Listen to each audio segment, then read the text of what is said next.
Boa tarde, amigos. Estamos abrindo o nosso preliminar, a imagem do futebol. Seguimos homenageando o nosso grande Índio Capilé, o nosso Aimoré, que subiu para a Série A e se sabe da importância disso.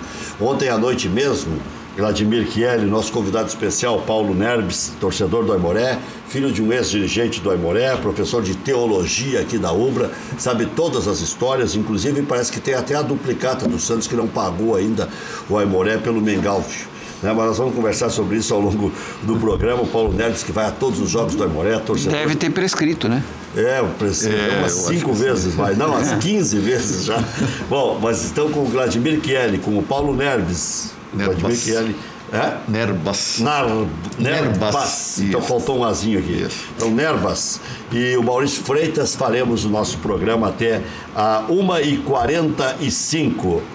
Bom, o Aimoré subiu, eu acho que no ano certo. Acho que pior do que essa subida do Aimoré, mais difícil, foi a do Caxias quando subiu um só. Estava comentando ontem. O que teremos para 2019 para subir para 2020? São Paulo de Rio Grande, Cruzeiro de Porto Alegre, União Frederiquense com uma nova infraestrutura.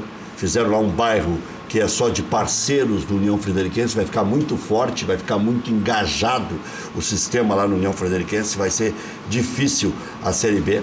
Pelotas ou Inter de Santa Maria, em princípio Pelotas deve subir, sobra o Inter de Santa Maria, Glória de Vacaria, Ipiranga de Erechim, e aí vamos nós, Esportivo de Bento Gonçalves, Lajadense. Caramba. E aí sobem só 2 para 2020. Então o Aimoré subiu na hora certa porque conseguiu juntar forças e fazer ali com o dinheiro da Copa do Brasil uma metamorfose. O Aimoré era zebra na Série B, contratou bem, formou um time rápido, pegou jogadores que sobem, o Riantoli, o Ronaldinho Gramadense, são jogadores que sobem as equipes, e o Arilson, né? Um trabalho espetacular. O Arilson, estava falando com o Chielli aqui, que é admirador do trabalho do Arilson, com o Paulo Nerbas, que é admirador do trabalho do Arilson. O Arilson começou a resgatar a credibilidade pessoal dele lá em Imbituba, quando se sujeitou a ganhar pouco, fazer um trabalho de juvenis, juniores, chamou a atenção de Santa Catarina toda, queria voltar para o Rio Grande do Sul, encontrou o ombro amigo do Aimoré e correspondeu à expectativa. Tanto é que está há muito tempo lá, não tem nada que desabone o Arilson na cidade de São Leopoldo. Eu morei 11 anos em São Leopoldo, quase 11 anos, 10, 11 anos, mas convivo em São Leopoldo há 30 anos, né? Porque minha mãe e minhas irmãs moram tudo lá. E minha falecida mãe morava lá e minhas irmãs continuam morando lá. Então é uma história bonita essa relação do Arilson com o Aimoré. E ainda bem que terminou da melhor maneira possível e mais rápida possível. Agora o Arilson, que todo mundo julgava que não tinha condições de treinar o time principal do Aimoré, treinava só as divisões de base. O Aimoré chegou a dar chance para o Clayton, nada contra o Clayton, mas o Arilson era técnico há mais tempo e não teve a chance que o Clayton teve. Pois agora o Arilson teve a chance, confirmou na Série B, entrando no lugar do próprio Clayton e levando o Aimoré para a Série A. Diga, Maurício. Só na Vamos lista... falar de Grêmio também. O Vladimir disse Claro. que o Inter ia fazer 2 pontos em 15, fez 11 e está tomando ferro aí. Tá tomando ferro nas redes sociais, mas até para que eu... Já poupamos o Vladimir de trazer o Belaor junto. O Belaor Veríssimo.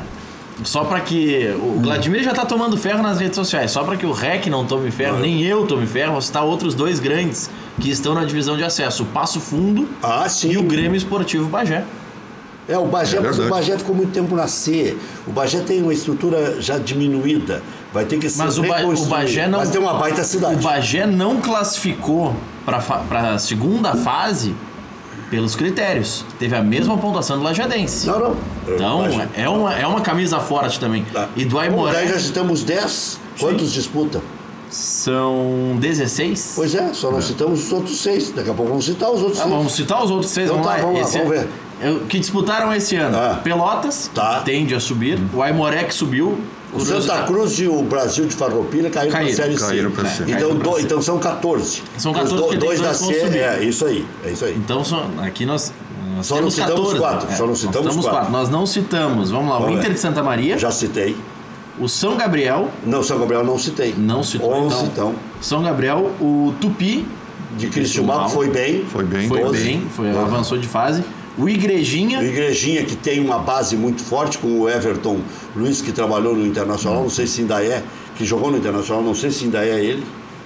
E vamos ver quem está faltando aqui. Está faltando o Guarani de Venâncio Aires. Guarani de Venâncio, que tem uma tradição já de ter jogado a Série A, e é a terra do chimarrão. Aliás, em 97, o Guarani se considerou campeão gaúcho, porque o regulamento era mal escrito. E o Internacional foi campeão em 97, e aquele ano o campeão da primeira fase era considerado campeão gaúcho. Então o Guarani foi campeão e depois o Inter foi campeão de novo. 2 campeões, então. 2 campeões. Dividiram a taça. E aí o Guarani lá escreveu lá, campeão de 1997. Se não me engano, o Mano Menezes ou jogava lá, acho que jogava lá. O Mano jogou lá. Eu não sei se jogava ou se estava começando a carreira de técnico lá, o Mano Menezes. 1997, isso faz 21 anos. O Mano tem uns 60. Tinha 39? Não, acho que já era treinador então. Bom, de qualquer forma, fizemos aí um arrazoado. Tem que lamentar a queda do Brasil de Farroupilha, né, para a Série C, que é da minha cidade. Não, e beliscou quantos anos? Eu me lembro aquele rapaz que fez futebol de salão, que insistiu tanto lá, me deu um branco, que até falei com ele e tal, mais de uma vez, um dirigente lá que veio do futebol de salão. Mas esse ano. Que era se não me engano, era de Caxias do Sul. E trabalhou. Eu estou tentando lembrar o nome dele. Era o gerente lá. Esse ano, o Brasil de Farroupilha fez 4 pontos em 14 jogos. Aí não tem o que reclamar. Foi muito mal. Outra decepção desse ano, que é um prazer tradicional. Conheceu? Não, já tínhamos nos conhecido no supermercado. No supermercado, já vimos cruzado nas prateleiras lá. Carne de primeira e eu comprando carne de segunda, mas... Ou o inverso, talvez, né? Um outro time tradicional também é o Santa Cruz. O Santa Cruz foi para a Série C. Para a Série C. Fez uma campanha pífia esse ano, né? Não, e aí, contrário senso e mais difícil ainda para o Santa Cruz, é o Avenida, né? Jogar o que jogou, vai jogar a Série D do ano que vem, né? Vai jogar D. Acho que vai jogar a Copa do Brasil e a Série D, ou só uma das duas. Isso. O Periquito, que encarou o Grêmio, não, acabou ficando no Grêmio, né? O Grêmio ganhou bem lá em Santa Cruz e aqui empatou com o Grêmio aqui. Fez bonito. Fez bonito. E tinha sistema de jogo, o Maninho, bom técnico. Sim, bom técnico. Mas e aí, a sua relação com o Aimoré, começamos por aí, depois quero saber do Vladimir aí, a situação do Grêmio. O Grêmio está recuperando os titulares. Jael é a boa notícia para domingo. Já se prevê um público de 30 mil na arena. Eu acho que o torcedor tem que entender esse momento. Teremos uma temperatura agradável, 4 horas da tarde, e 3 pontos, não interessa se é contra o Palmeiras, contra o América, ou contra o Internacional, ou contra o São Paulo. São 3 pontos que o Grêmio precisa faturar. Exato. Bom, em primeiro lugar, muito obrigado pelo convite, e eu considero isso não apenas um convite a mim, mas também uma homenagem à torcida do Aimoré. Ontem tivemos aqui o Ronaldo Vieira, que é o vice-presidente. Isso, que viveu na noite de quarta-feira uma noite memorável. Pelo seguinte, porque a gente torcer para um time pequeno tem alguns diferenciais em relação ao torcedor do time grande. O torcedor do time grande, ele celebra uma conquista, ele vibra, mas ele já fica antevendo a próxima, já fica esperando a próxima. O torcedor do time pequeno, as conquistas que realmente mexem, elas são mais escassas. Então, quando chega uma conquista, porque essa de quarta-feira foi uma conquista, se vier o título ou não vier o título... É verdade que o senhor cantava lá depois da conquista, Novo Hamburgo, pode esperar, a tua hora vai chegar. Não cheguei a tanto, mas o Novo Hamburgo realmente é o nosso grande adversário, né? Talvez eu não cantasse, mas quem sabe em silêncio eu estivesse pensando nisso. Né? Mas que eu cantava o Vamos, Vamos Índio, isso eu cantava. Mas a minha relação com o Aimoré, ela vem de longa data, porque eu me criei em frente à velha Tabaíndia, lá em São Leopoldo. Era só atravessar a rua, nós estávamos no estádio do Aimoré, a velha Tabaíndia, quem conheceu, não sei se o No mesmo lugar? Não no Cristo Rei. Depois do Rio. adiante sim. do rio. Era Tabaíndia conhecida. Não conheci.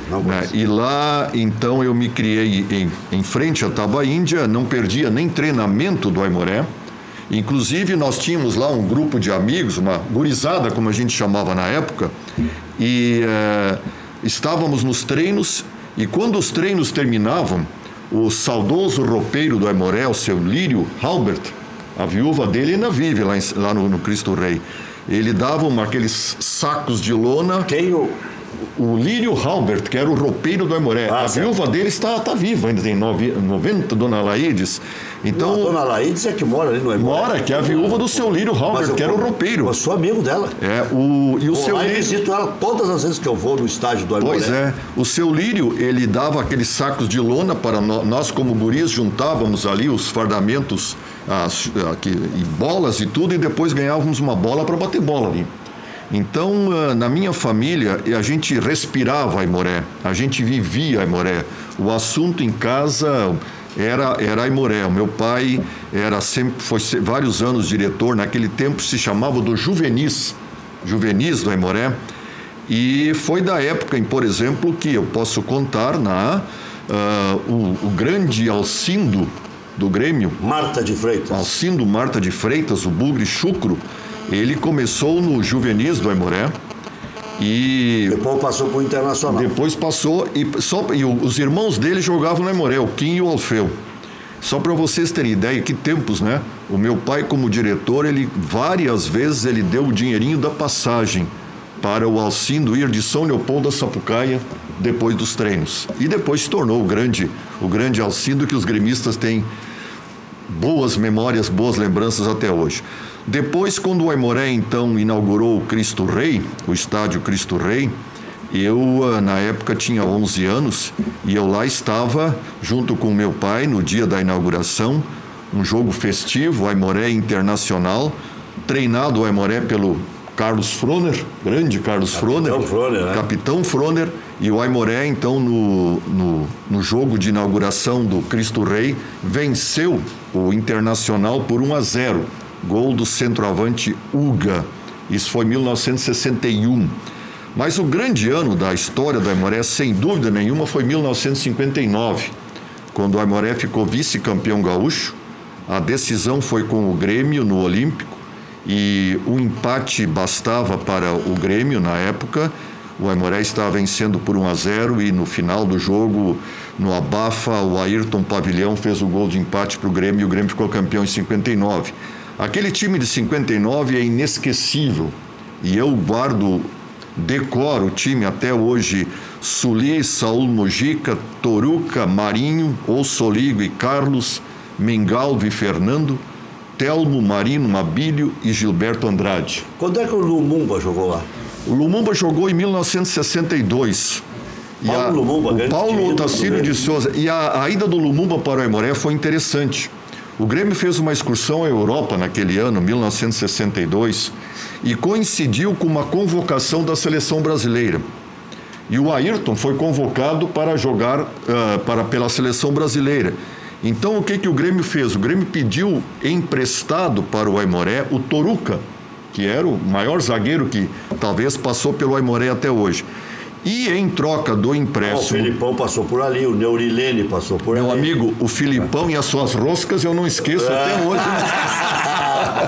Ele queimava muito rosca. Era aquelas que vinham, era rosca para todo lado. Mas em todo caso, o Grêmio levou... Está na calçada da fama da federação, representando o Caxias.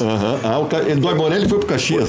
Porque na calçada da fama da Federação Gaúcha, representando o Aimoré, está o Mengalvo. O Mengalvo, Então o Toruca foi com o Grêmio para a excursão e o Grêmio cedeu pelo empréstimo do Toruca durante a excursão o Altemir, que era um zagueiro que jogou no Grêmio. Lateral direito. Isso. Cedeu e o Paulo Lumumba. O Paulo Lumumba para todo o ano e o Altemir para a época em que o Toruca estivesse fora. E o Paulo Lumumba naquele ano ele se tornou goleador do Gauchão pelo Aimoré. E interessante no jogo... Ele matou o Internacional? Ele matou o Internacional e matou o Grêmio, porque no Olímpico o Aimoré ganhou de 1-0 o gol do Paulo Lumumba. E contra o Internacional, quando o empate servia para o Internacional ficar bicampeão gaúcho, 62, o Paulo Lumumba fez 2 gols lá nos Eucaliptos. Eu estava lá também com meu pai. E o Paulo Lumumba fez 2 gols. O Flávio Minuano, o Flávio Bicudo, fez o gol do Internacional. O Aimoré ganhou 3-1. Aquele ano o Internacional estava 6 pontos na frente do Grêmio. Ia ser bicampeão. Ele tinha o Juventude em Caxias, o Aimoré nos Eucaliptos e o Grenal. O que aconteceu? Ele perdeu para o Juventude. Aí bastava o empate lá nos Eucaliptos com o Aimoré. O Aimoré foi lá e tocou 3-1. Ele perdeu o Grenal. E o Grêmio foi campeão. Deu um super campeonato. E perdeu o campeonato pro Grêmio em 62. Aquela história de 11 em 12, né? Esse foi o ano do Paulo Lumumba, que também deixou muita saudade lá entre nós, né? Lá em São Leopoldo, inclusive, como é terra meio de alemão, a torcida chamava de Paulo Schneider. de brincadeira. De brincadeira. Né? De brincadeira. Que beleza, né? Vou só corrigir a informação ali, quando você falou do Guarani de Venâncio Aires. Aconteceu, mas não foi em 97, foi em 2002. 2002. O Luiz Carlos Kaufmann tá nos corrigindo aqui. E de fato, tá pintado na arquibancada campeão de 2002 e o Mano era o técnico. Então eu só errei o ano. Porque em 97, agora vou dizer o episódio que aconteceu em 97. Em 97, em Venâncio Aires, o Pedro Paulo Záquia fez a seguinte frase, quando o Celso Rotti ia cair: vou mudar não mudando.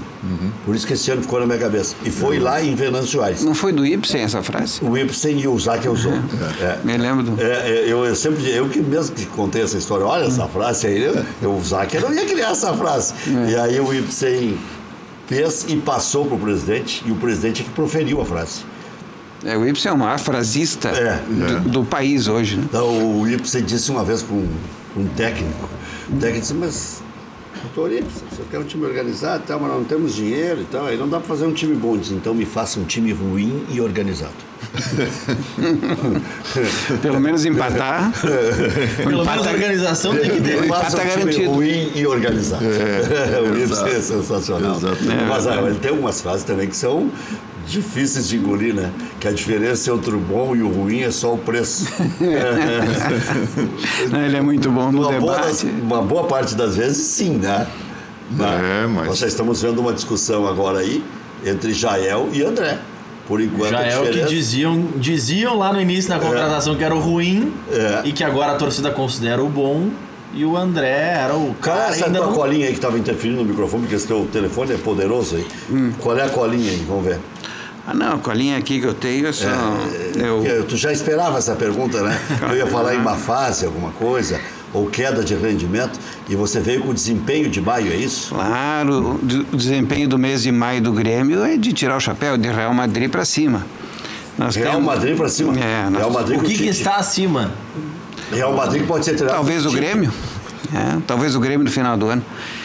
Mas veja bem... O Tite ir pro Real Madrid é bom pro Grêmio ou ruim pro Grêmio? Imagina, se o Grêmio ganhar a Libertadores, pode dar Tite versus Grêmio. Pode dar Tite versus Renato, se o Renato não for pra seleção, né? Sim, pode dar, porque a preocupação era de quem iria enfrentar o Grêmio. Como já está definido que é o Real Madrid, então certamente nós teremos esse confronto lá em dezembro. Mas olha só, os dados do Grêmio são interessantíssimos do mês de maio. São 9 jogos, 6 vitórias, 3 empates, 3-0. 17 gols a favor, 3 gols contra. Né? Quer dizer, passamos 4 jogos sem levar gols, a segunda melhor campanha da Libertadores e classificados para as quartas da Copa do Brasil. Os números são maiores do que o desempenho? Mas aí é que está. Esse é um debate interessante que parece que está todo mundo fazendo. Só com a estatística. Parece que está todo mundo fazendo. Só na estatística. Porque é tudo uma questão, e volto, como diz o Renato, volto a repetir, né? É um pleonasmo. Sim, Volto a repetir. Vi com os próprios olhos. Volto a repetir. É tudo uma questão de planejamento. São 3 competições.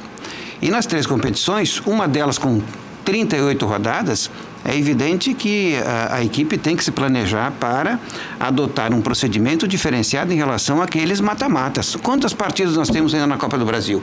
E quantas partidas nós temos para definir a Libertadores da América?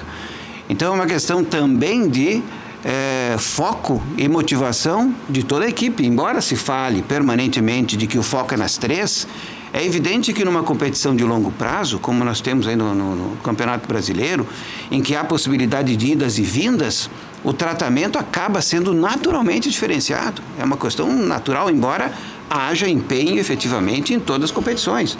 Agora, o risco de, num mata-mata, jogar mal ou jogar com uma equipe desfalcada. No nosso último jogo contra o Palmeiras, nós entramos em campo sem praticamente 4 titulares. Se um jogador faz diferença numa equipe... Léo Moura, Jeromel que está convocado e... Maicon se machucou? E o Jael. Maicon. Não, o Maicon saiu. Não, entrando em campo não, porque o Maicon virou desfoque. O André é uma questão ainda de adaptação. Eu acredito. No meu entendimento, o titular da camisa 9 do Grêmio é o Jael. Ele é o titular. Ele é o desfalque que ele está contando. Não, mas domingo já vai... Contra o Palmeiras foi desfalque. Contra o Palmeiras entramos com ele está fazendo a comparação contra o Palmeiras. Sim, mas domingo já vai se provar que ele não tem razão. Vai jogar o André. Mas o Jael tá voltando de lesão daqui a pouco. Claro. Voltou de lesão e voou lá contra o Ceará. Só para ficar nos números com o Kelly, você trouxe um dado extremamente positivo e que é muito exaltado do mês de maio do Grêmio. Mas tem outros que são gremistas que estão preocupados. 5 jogos como mandante no Brasileirão, 1 vitória, 3 empates e 1 derrota. 40% de aproveitamento. O Maurício pegou uma estatística para te ferrar. Certo, mas é que nós estamos acostumados, e especialmente nos 2 últimos anos, a ganhar tudo. Esse é o problema. Mas é pouco, 40%. Então veja bem, Grêmio, né?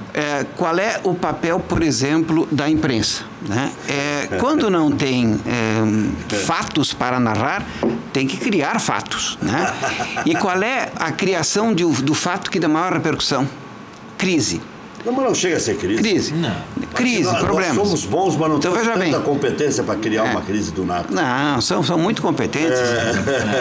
Veja bem, nós temos aí equipes que ganham 2 jogos seguidos no Brasileirão e a manchete qual é? Sequência de vitórias da equipe acalma o ambiente. Você está falando do Internacional? Não, falando no geral.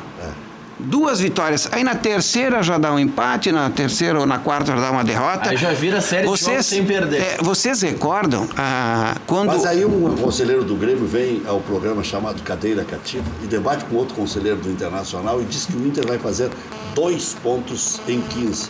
E o Inter surpreende e faz 11. O que faz a cornetagem da imprensa? Não, mas aí... corneteira? Não, mas aí é uma questão... Em condições normais de temperatura e pressão, a previsão estava correta. Porque... Você estava me dizendo fora do ar que esperava o D'Alessandro fosse escalado, aí não ia fazer tanto ponto. Bom, esse é um fator preponderante para o Internacional vencer, o D'Alessandro fora da equipe. Mas a questão é a seguinte, não se acumula tanta sorte de fazer gol aos 67 minutos do segundo tempo em todas as partidas. Então tem um momento que isso termina. 67 do segundo tempo? Por aí, acho que foi, né? Mais ou menos isso. Então, se nós subtrairmos ali esses 2 jogos que estavam encaminhando para o empate, nós teríamos aí 7 pontos. Errei de 2 para 7, não tenha dúvida disso. Mas não foi tudo isso, não. Agora, eu queria vir junto contigo, eu disse, não, vamos fazer isso com o Chiellini. Não, o Alauro chutou, né? O Alauro chutou, se ele pudesse dizer 20 pontos em 15, ele ia dizer. Né? Foi um chute, assim, daqueles torcedores fanáticos. Mas aí o Grêmio, quando está com essa campanha, com esse estilo de jogo, né, que se mantém, só que aquela história também do botão, né, da intensidade. Conforme o jogo, o Renato amplia a intensidade da equipe. Mas o Grêmio está nesse nível mesmo? Tu acredita nisso que tu está falando? Está, sim. Porque, veja bem, basta pegar o jogo do Santos, em que a intensidade foi absoluta, né? Justamente para caracterizar ali que a equipe poderia ser controlada por conta dessa intensidade, e pegar o jogo contra o Palmeiras. Mas se nós recordarmos um pouquinho o primeiro jogo do Brasileirão contra o Atlético Paranaense, o que se dizia logo em seguida naquela semana do Atlético Paranaense, que era a 2ª melhor equipe do Brasil, que poderia pleitear inclusive o título pelo jogo que fez contra o Grêmio, e agora está na zona do rebaixamento. Então, essas coisas que se cria, às vezes, justamente para termos assunto para debater, é que causa em alguns torcedores apreensão. Só não vamos colocar o preliminar e o Cadeira Cativa nesse bolo. Está dizendo o Chiellini do Atlético Paranaense, Porque nesse programa foi dito várias vezes.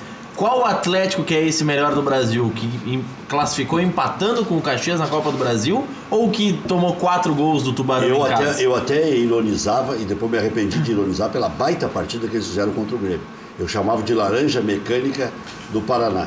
E aí eles vieram aqui, parecia laranja mecânica. É verdade. E tomaram a saranda do Grêmio. Claro. Resultado normal que eles jogaram. Foi a melhor partida que o Grêmio fez hoje, esse ano. E acontece. A melhor partida, né? Ele deu um espetáculo. Agora, veja bem, se o Grêmio não tem esse desempenho numérico em campo, por exemplo, como se não faz 4, 5 ou até mais gols, e o Grêmio faz 1 ou 2, já é motivo de discussão do desempenho da equipe. Mas já estamos negociando por 1-0 contra o América. 1-0 já. Mas não tem problema, 1-0 dá 3 pontos. Mas é isso. E outra coisa, outra questão importante que o Renato também fala, e isso nós temos que debater também. O Grêmio hoje é a equipe a ser batida no mundo. Todo mundo quer ganhar do Grêmio. Então, no mundo? No mundo. O Real Madrid não quer ganhar do Grêmio no final do ano. O Zidane pediu demissão para não enfrentar o Grêmio, então. Sabe que tem que considerar isso também.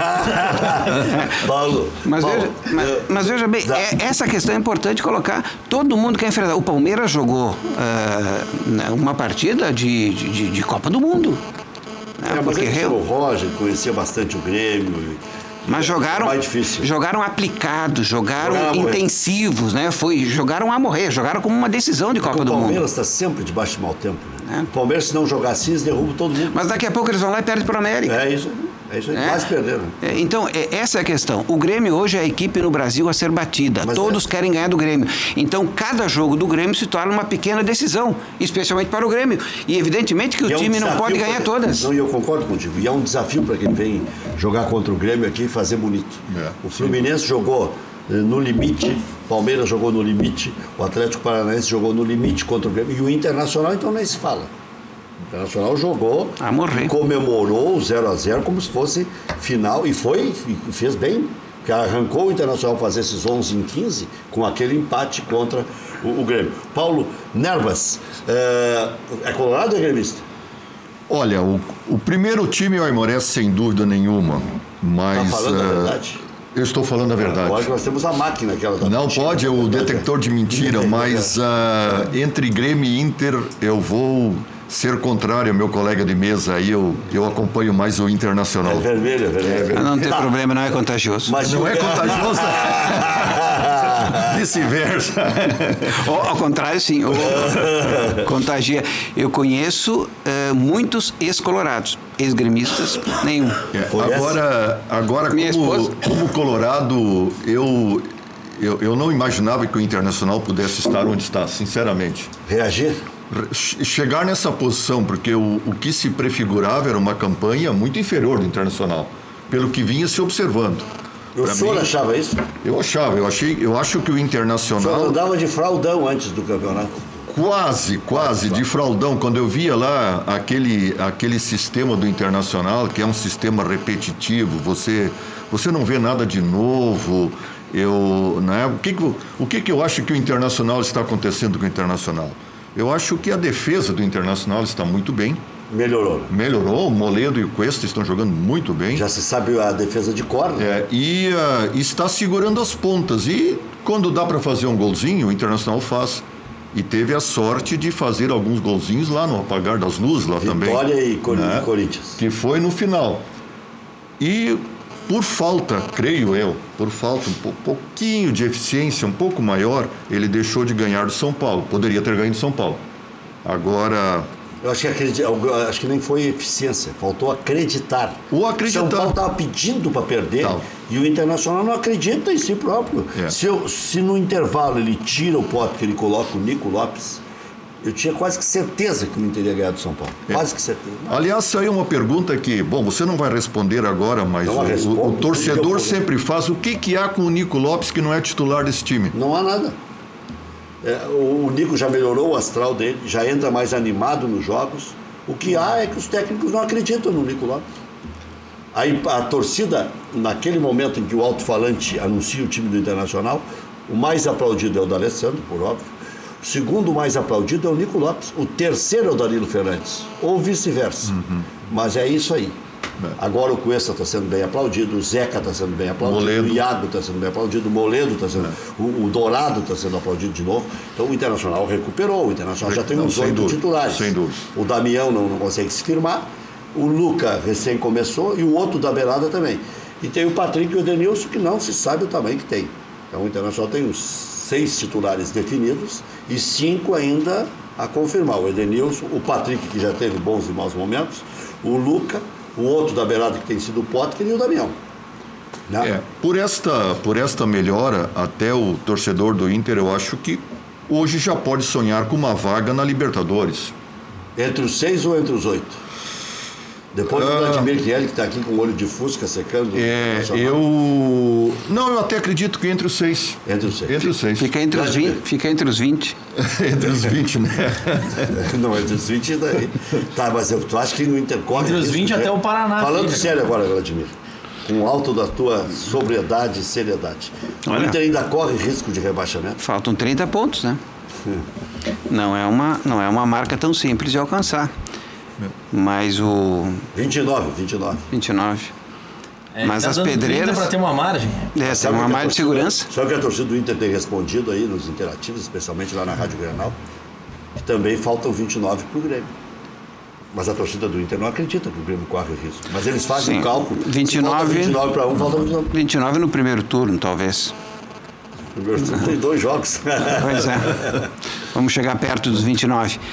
Mas o Grêmio vai ficar seguramente entre os 4 no Campeonato Brasileiro. Mesmo Agora, com o foco dividido com Copa do Brasil e Libertadores. como foi o ano passado, né? O ano passado nós tivemos apenas o foco da Copa do Brasil, por aquele detalhe dos pênaltis lá em Belo Horizonte, mas que de uma certa forma foi positivo porque tirou também aquela pressão absoluta de mais 4 jogos. Na verdade está me corrigindo aqui o Bruno. Eu falei 2, que são 2 antes da Copa do Mundo. Cometi um erro crasso. Faltam 8 jogos para acabar o primeiro turno. O primeiro turno. Faltam 24, não, o Grêmio vai fazer mais de 29. Então daria para passar dos 29 tranquilamente. Não, é que pra faltam chegar a 29 para os 45. É que tu falas em 45, faltam 29, né? Porque aí a gente faria 90, não dá. Não dá para chegar tanto assim. Otimismo, hein? Aí seria um otimismo exagerado. Mas certamente no segundo turno, veja, os jogos, nós já temos a tabela do mês de agosto do Grêmio. O Grêmio joga uma partida a cada menos de 3 dias. E partidas decisivas, partidas com... Mata-mata. Partidas mata-mata. Acirradas. Então, Joga carta e domingo. Se fosse carta e domingo num campeonato em que pudesse poupar 5 ou 6, é que todas as quartas tem uma decisão. E todas as quartas o Grêmio vai ter que ter o time inteiro. Então o único a poupar é o brasileiro, que é nos finais de semana. Porque o Grêmio numa quarta pega o Flamengo, na outra quarta vai pegar o Estudiantes, na outra pega o Flamengo de novo e depois pega o Estudiantes. Não, aí tem uma quarta que é brasileiro. Dia 22 de agosto é jogo do Campeonato Brasileiro. Tá nessa vai poupar. Essa mas aí. Dias 1º, 8, Mas é só 15, brasileiro, não muda nada. 1º, 8, 15 e 29 são jogos mata-mata. E aí vai voltar a discussão. 1º e 15 contra o Flamengo, 8 e 29 contra o Estudiantes. Vai voltar a discussão. Nós temos 2 mata-mata dos campeonatos mais importantes, que é a Copa do Brasil e a Libertadores. O que o planejamento da comissão técnica vai fazer? O que o Grêmio vai fazer? Ele vai ter que obrigatoriamente priorizar, não vai dar para jogar quarta e domingo com a equipe titular. Olha agora há pouco aí, hoje o jogador esse do Inter que começou agora a jogar, o Zeca, já está com lesão muscular. Né? Começou agora. Mas o Zeca é compreensível, né? 7 meses sem jogar, volta num ritmo intenso, lesiona fácil. Sim, então todos estão com problemas de lesão. As grandes equipes brasileiras que estão disputando aí as 3 competições, elas também vão ter que poupar jogadores. Muito bem, nós vamos fazer o intervalo. Deixa eu fazer uma saudação aqui para o Marciano, para o André, que faz um trabalho maravilhoso de reestruturação do grande Hotel Embaixador, que já foi o maior hotel da cidade. É um hotel gabaritado ainda, bonito, extremamente bem localizado e com uma garagem enorme no centro da capital do estado do Rio Grande do Sul. Mas você que nos acompanha em qualquer lugar do Brasil, do exterior, vem para Porto Alegre, fica no Embaixador. Você que vai fazer eventos, reserva no Embaixador. Tem salões generosos, reformados, tudo muito bonito, muito bom gosto, espetacular o novo Embaixador. Cumprimentar aí o Marciano e o André pela reestruturação do embaixador. Tá aí, ó, reservas aí, o telefone na tela. Já voltamos.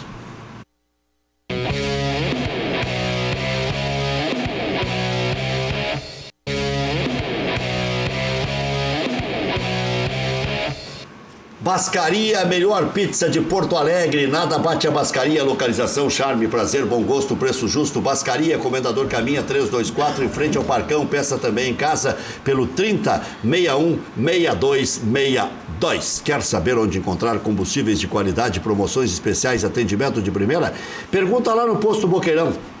Posto Boqueirão conta com a confiança da marca Ipiranga e tem os melhores serviços personalizados para seu veículo, e você pode também abastecer no Posto Boqueirão e no Posto Universitário com a gasolina Octa Pro, 10 litros de Octa Pro, e ganha um brinde exclusivo. Confira também, loja de conveniência, espaço agradável para o lanche ou cafezinho, a Beer Cave, que é um freezer, que é uma verdadeira caverna com as melhores bebidas. Posto Boqueirão, em Canoas, na Avenida Boqueirão, em frente ao Ginásio de Esportes SP, e também aqui em frente ao campus da Ubra. Golaço, assessoria ao consumidor, defende os consumidores na redução da prestação do veículo e outros financiamentos. Reduz de forma imediata 50% a prestação do veículo. Ligue agora, consulta gratuita, 0800 606 1616. Um cliente da Golaço financiou um veículo com prestação de 950, reduziu para 475, vantagem inicial R$20 mil.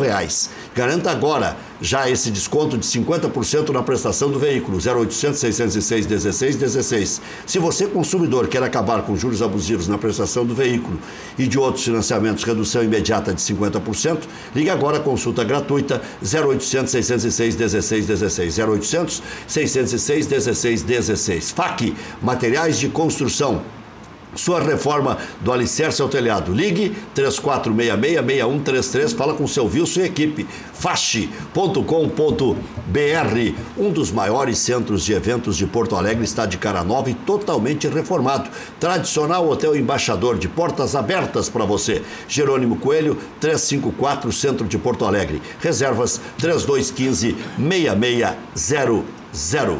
É o Hotel Embaixador. Grêmio enfrenta América Mineiro, domingo, 16 horas na Arena, última partida em casa, antes da parada para a Copa do Mundo. Tendência é que Jael volte a ser relacionado, mas que fique no banco de reservas. Maicon e Ramiro não treinaram com bola pela manhã, são dúvidas para a partida, ou mesmo acontecendo com Léo Moura, mas esse deve retornar. Groi, Léo Moura, Bressan, Kahneman, Cortez, Arthur, Maicon, ou Jailson, ou Cícero, Ramiro, ou Lima e Luan, com Everton e André. Expectativa: 26 mil torcedores, estou apostando em 30 lá na Arena. Tricolor iniciou tratativas para renovar contrato com Everton. Negociação deve ser concluída após a Copa. No Internacional, o Inter enfrenta o Santos domingo, 19 horas, na vila mais famosa do mundo, lá na Vila Belmiro. E Dourado estará de volta. Zeca, lesão muscular, está fora até o período da Copa, né? Vai retornar durante o período da Copa para a preparação física. Estourou a musculatura aí, não vai jogar nem contra o Santos nem contra o Vasco.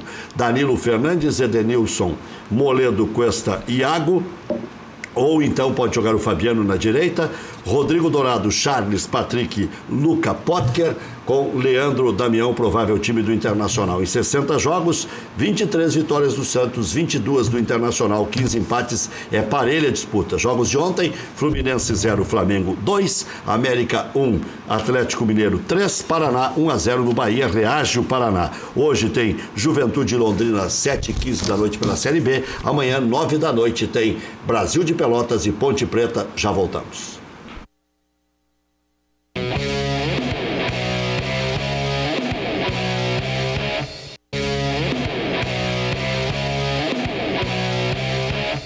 E o calote do Santos, pagou o Mengalvio ou não pagou? O calote do Santos continua. Quando houve a negociação, fazia parte. Faz mais. Foi em 59. Faz 60 anos. Faz 60 anos que fazia parte da negociação um jogo. Pelé era criança ainda. Um jogo do Santos em São Leopoldo. Pelé tinha 19 anos. E até hoje nós, torcedores do Aimoré, estamos esperando. Eu acho que vamos morrer e o jogo não vai acontecer. Mas e tem tratativa nesse aspecto? Ah, bom, aí eu não sei. Eu acho que isso aí ficou. Acho que eu vou cobrar esse jogo aí. Quem sabe cobra isso aí, e aí nós te convidamos lá como convidado de honra. Vou lá dar o pontapé inicial. Guri. Mas é uma vergonha pro Santos, né? 60 anos que vai completar o calote. Ficaram devendo um jogo pro Aimoré. Mas aí foi emprestado o Mengal? Não, o Mengal foi vendido. Vendido. E foi o jogo vendido. E mais um dinheiro. Era mais um dinheiro e o jogo. O dinheiro veio. O dinheiro veio, o jogo não veio. Não veio. E tá esperando até hoje. E o Aimoré joga a Copa do Brasil do ano que vem? Não, né? Vai ter que se classificar de novo, né? Ele precisa se classificar na Copinha. Na Copinha? Na Copinha. O ano passado ele ficou com o São José na final. E a Copinha ganha também nesse aspecto, né? Ganha nesse aspecto, né? O Aimoré disputou a Copa do Brasil porque ficou em segundo lugar na Copinha. E dá dinheiro, né? 400 e poucos mil líquidos na primeira fase. Diga, Maurício. Importante. Nós falamos há pouco no programa do interesse do Real Madrid no Tite. E o Sporting de Portugal tem interesse no Mano, mas o Mano disse que não sai do Cruzeiro. Mas periga dar Filipão, né? Pelo que eu ouvi, embora o Filipão, a tendência é que vai para a China, né? Volta para a China, o Filipão. Mas é também sondado o Filipão no Sporting, mas finalmente a gente pode dizer que os técnicos brasileiros começaram a aparecer para alguns clubes europeus, né? Qual a taça, falando sério, que o Grêmio vai levantar? Pelo menos 2 taças, acreditamos que dá para levantar, que é a Copa do Brasil e também a Taça da Libertadores. A questão do Mundial, que vai ser disputado em dezembro, ela é ainda uma incógnita. Mas se nós tivermos com o time completo, diferentemente do que aconteceu no ano passado, nós temos grandes possibilidades.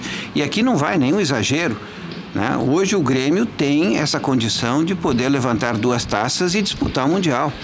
Em igualdade de condições com o Real Madrid. Para encerrar o programa, vai aparecer as letrinhas já. E quem você abriria a mão se precisasse de dinheiro no fim do ano? Queima a roupa, 5 segundos. Everton, Luan. Até às 19 horas.